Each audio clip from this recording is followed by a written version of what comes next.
Welcome to Rizvi's e-learning channel.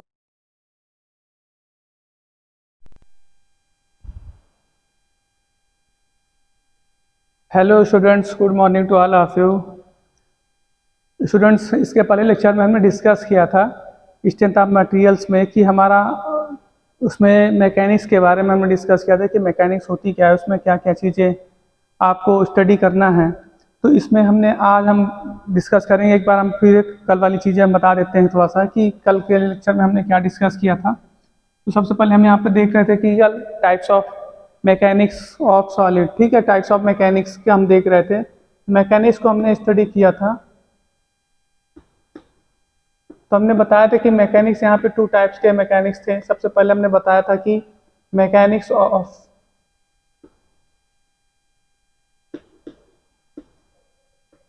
Of solid. फिर उसके बाद हमने डिस्कस किया था इस पे एक टाइप इसका था मैकेनिक्स ऑफ फ्लूइड।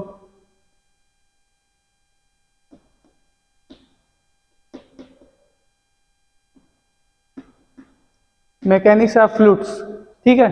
तो ये दोनों टाइप्स हमने बताई थी इसके बारे में कि क्या क्या चीज़ें इसमें आपकी। तो सबसे पहले हम बात करते हैं इसके 2 टाइप्स इसके भी हैं कि जो हमारा सॉलिड्स है, जो सॉलिड्स की जो मैकेनिक्स है, जो भी सॉलिड मटेरियल्स है उसके बारे में आप स्टडी करना है। अब ये 2 टाइप्स के हो सकते हैं, कैसे कैसे। सबसे पहले हमारा फर्स्ट हमारा है रिजिड बॉडीज। ठीक है, फर्स्ट हमने बताया था कल कि रिजिड बॉडी, एंड नेक्स्ट हमारा था डिफॉर्मेबल बॉडी।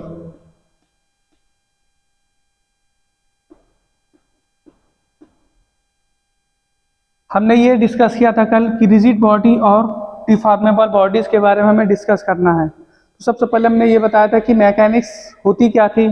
ये चीज़ हमने बताई थी कि mechanics it is the branch of science which deals with the study of forces and deformable of its bodies. ठीक है, deformation of its bodies means कि उसके बॉडीज में क्या, और उसके साथ साथ इसमें ये भी देखना है कि क्या उस फोर्स की वजह से उस बॉडीज में क्या इफेक्ट आ रहा है। ठीक है, ये चीज़ हम स्टडी करेंगे। तो सबसे पहले हम बात कर रहे थे कि मैकेनिक्स के बारे में, उसके टाइप्स। मैकेनिक्स ऑफ सॉलिड हमने बताया, एंड सेकेंड हमारा मैकेनिक्स ऑफ फ्लूइड। तो इसमें जो भी सॉलिड मटेरियल्स हैं उसमें क्या क्या चीज़ें आपको स्टडी करना है, कब जब उसमें फोर्स अप्लाई करेंगे उस मटेरियल्स में तो हमें क्या क्या चीज़ें उसमें स्टडी करना है। ठीक है, दूसरा चीज़ हमारा ये आता है फ्लूइड्स, जो कि हमारा उस किसी भी लिक्विड में अगर हम फोर्स अप्लाई करेंगे तो उसमें क्या इफेक्ट आएगा, उस फोर्स को हम स्टडी करेंगे इसमें। ठीक है, तो जो कि हमारा फ्लूइड मैकेनिक्स में आपको पढ़ने को मिलेगा ये। ठीक है, दूसरी चीज़ आती है रिजिड बॉडीज। रिजिड बॉडीज हमने बताया कि इसमें एक प्रकार से ये ओनली हमारा एक प्रकार का एजम्पशंस है।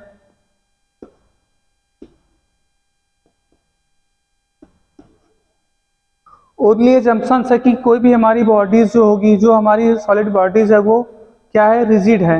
मीन्स कि उसमें किसी प्रकार का कोई डिफॉर्मेशन नहीं हो रहा है। तो इसमें हम सबसे पहले हम बात करते हैं जो कि हमारा इंजीनियरिंग मैकेनिक्स में आपको पढ़ने को मिलेगा इसमें।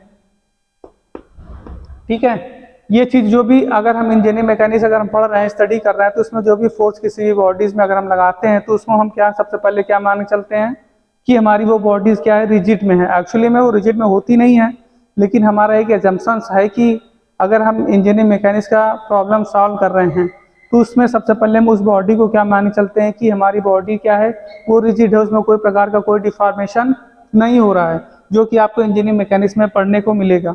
दूसरा चीज़ आता है हमारा डिफॉर्मेबल बॉडीज, जो कि आपको इसमें हमारा स्ट्रेंथ ऑफ मटेरियल्स में आपको ये स्टडी करना है। ठीक है, तो सबसे पहले अगर हम बात करते हैं हमारा रिजिड बॉडीज के बारे में हम देख लेते हैं थोड़ा सा कि रिजिड बॉडीज को हम कैसे एक्सप्लेन कर सकते हैं विद एग्जांपल। तो इसमें हम थोड़ा सा विद एग्जांपल हम इसमें रिजिड बॉडीज को थोड़ा सा और एक्सप्लेन कर रहे हैं। सबसे पहले अगर हम मान लेते हैं कि हमारे पास एक ट्रस है। ठीक है, ठीक है, ये ट्रस हमारा मान लो यहाँ से हमारा ये हमारा पॉइंट लोड है और यहाँ पे हमारा एक है रोलर सपोर्ट है। ठीक है, ट्रस में एक हमारा पॉइंट लोड होता है, दूसरा हमारा फिक्स पॉइंट होता है, मीन्स की पॉइंट सपोर्ट होता है, दूसरा हमारा ये रोलर सपोर्ट है। उसके बाद अगर हमने मान लिया कि हमारा इसको हमने 10 किलो न्यूटन का हमने इसमें फोर्स अप्लाई किया। ठीक है, इस ट्रस में हमने 10 किलो न्यूटन का फोर्स अप्लाई किया। अब ये एक दूसरे से 60 डिग्री पर, इसके एंगल क्या है, सारे 60 डिग्री हैं, ठीक है। This is A, this is B and this is C. ये हमारा एक ट्रस है, इस ट्रस में हमने क्या किया, 10 किलो न्यूटन का फोर्स अप्लाई किया, ठीक है। तो सबसे पहले हम ये भी देखते हैं कि यहाँ पे हमारा इसका जो ए बी, इसमें देखो 3 लिंक है इसकी। पहली लिंक हमारी ए बी, बी सी और सी ए, 3 लिंक है इस ट्रस में। अब इस ट्रस में अगर हमने देखा कि सबसे पहले हमारा पॉइंट बी पे रोलर सपोर्ट है एंड पॉइंट ए पर हमारा पॉइंट सपोर्ट है, ठीक है। फिर हमारा यहाँ पे हम देख रहे हैं पॉइंट सी पर अगर हम उसमें 10 किलो न्यूटन का फोर्स अप्लाई करते हैं तो एक समय आप देखोगे, सबसे पहले हम देखते हैं कि यहाँ पे ये 60 डिग्री है। अब इससे इसके बीच की मान लो डिस्टेंस हमारी कितनी है, इससे इसके बीच की डिस्टेंस मान लो 2 मीटर है, ओके। 2 मीटर डिस्टेंस इसकी है। तो अगर हम मान से बोलते हैं कि हमारा ए और बी पर सपोर्ट क्या होगा, मीन्स की मोमेंट क्या होगा, आप निकालोगे तो आप क्या करोगे, इसमें जो फोर्स है ये आप इसको इसके से मल्टीप्लाई कर दोगे तो क्या हो जाएगा, 10 इंटू 2 मीन्स की 20 किलो न्यूटन मीटर, ठीक है। आप इस एंगल को लेके एंगल मान लेते हैं। अब इसमें क्या है, अब एंगल क्या होगा हमारा, हमने माना कि एंगल हमारा 60 डिग्री है, ठीक है। तो अगर हम इस बॉडी को अगर हम रिजिड बॉडी मान के चलते हैं, रिजिड बॉडी मान के चलते हैं तो हमारा ये एक्चुअली में जो 60 डिग्री है ये है और ये इसकी डिस्टेंस है। तो हम इसको इजी हमारा इसको डिफ्लेक्शन निकालना या फिर इसमें लोड सपोर्ट या सपोर्टेशन या बेंडिंग मोमेंट निकालना वो इजी होगा, या मोमेंट निकालना इसमें इजी है, फोर्स को कैलकुलेशन करना इजी है। लेकिन अगर हम बात करते हैं कि अगर हमारे इस बॉडी में रिजिड बॉडी नहीं है, कुछ ना कुछ मूवमेंट है, तो हमारा जो इस पे फोर्स का कैलकुलेशन करना थोड़ा सा डिफिकल्ट हो जाएगा, क्योंकि इसमें कुछ ना कुछ इसके एंगल चेंज होंगे।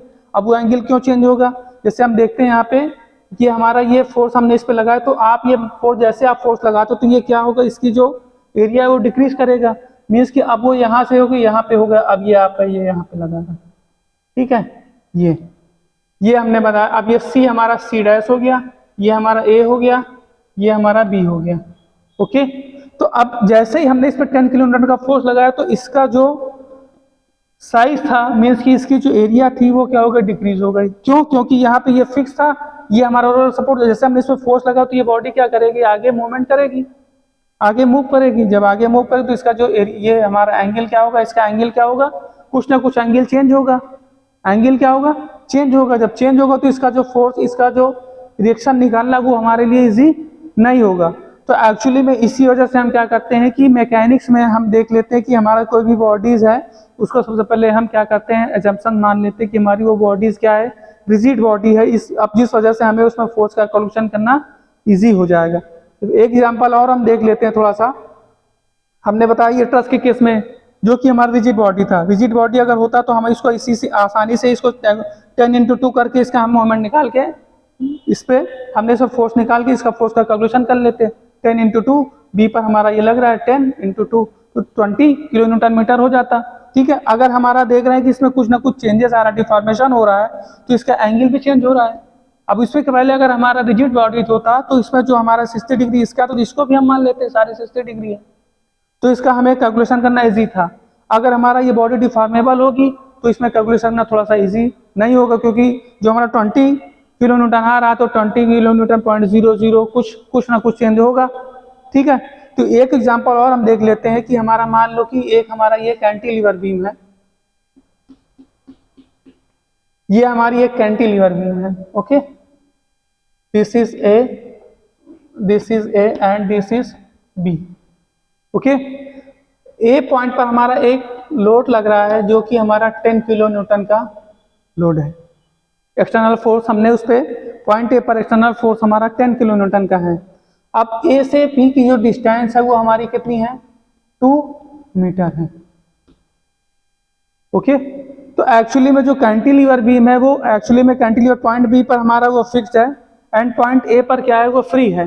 कैंटिलीवर बीम पॉइंट बी पर हमारा फिक्स है, पॉइंट ए पर क्या है, फ्री है। अब पॉइंट ए पर हमारा एक्सटर्नल फोर्स लग रहा है 10 किलो न्यूटन का, तो पॉइंट ए से पॉइंट बी की जो डिस्टेंस है वो 2 मीटर है, ठीक है।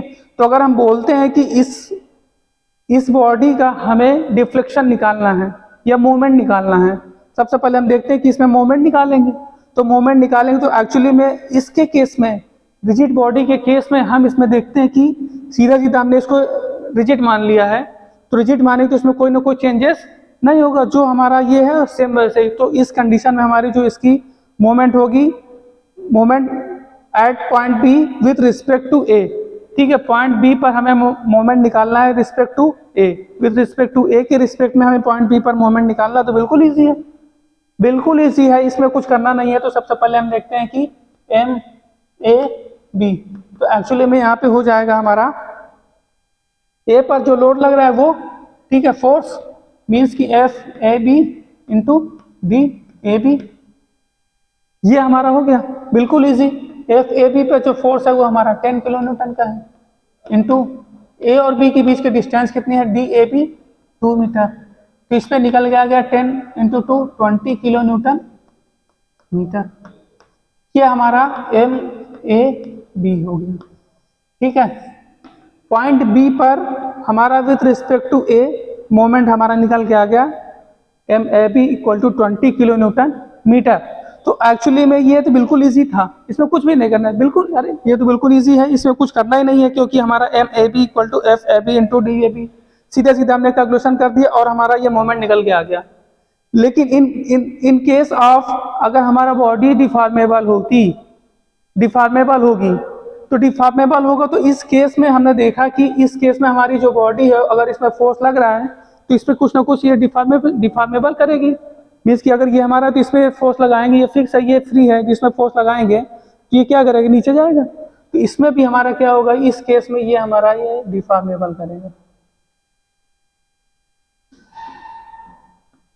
ये अब ये यहाँ पे ना होकर के यहाँ पे आ जाएगी। अब ये फोर्स यहाँ पे लग रहा था तो इस वजह से ये हमारा डिफॉर्मेबल हो रहा था, क्योंकि इसको हमने रिजिड नहीं माना है।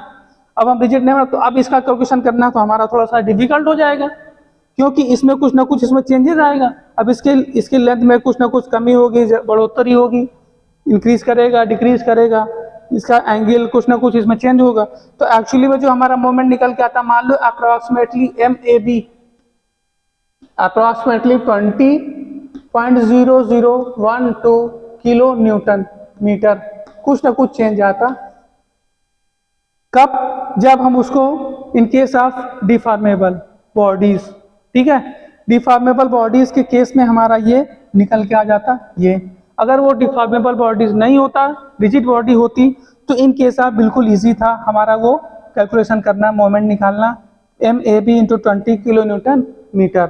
अगर हमारा देखेंगे कि जो अगर इसमें कुछ ना कुछ डिफॉर्मेशन होगा तो वो हमारा ये हो जाएगा कि कुछ ना कुछ चेंजेस आएगा, 20.000123 कुछ भी हो सकता था, लेकिन उसमें क्या होगा, इसके अपेक्षा में कुछ ना कुछ चेंजेस होगा, क्योंकि उसमें डिफॉर्मेबल होगा, उसकी बॉडीज में कुछ ना कुछ मूवमेंट होगा, ठीक है।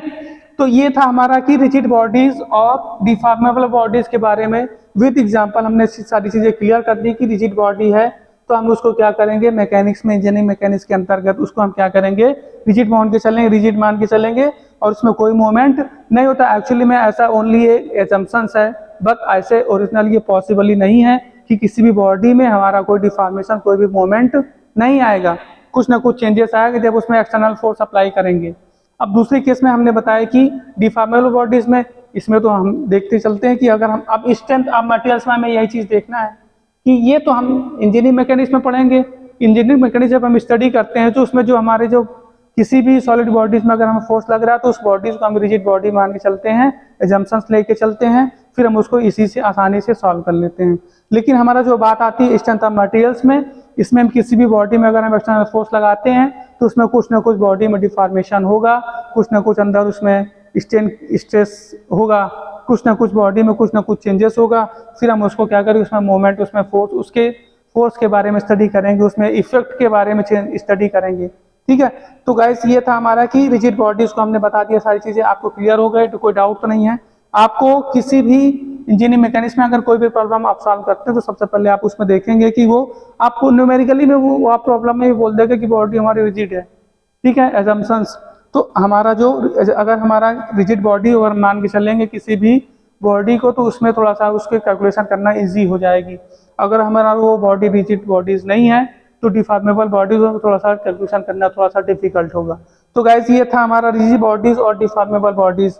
तो अब आगे हम इसमें डिस्कस करने वाले हैं कि हमारा जो भी हम स्ट्रेंथ ऑफ मटेरियल्स में पढ़ेंगे वो बॉडीज में क्या होगा, कुछ ना कुछ डिफॉर्मेशन होगा। ठीक है, अब ये चीज़ हम इसमें इंजीनियरिंग मैकेनिक्स में पढ़ेंगे। ये हमारा स्ट्रेंथ ऑफ मटेरियल्स में अगर हम पढ़ रहे हैं, स्टडी कर रहे हैं, तो बॉडी में कुछ ना कुछ डिफॉर्मेशन होगा।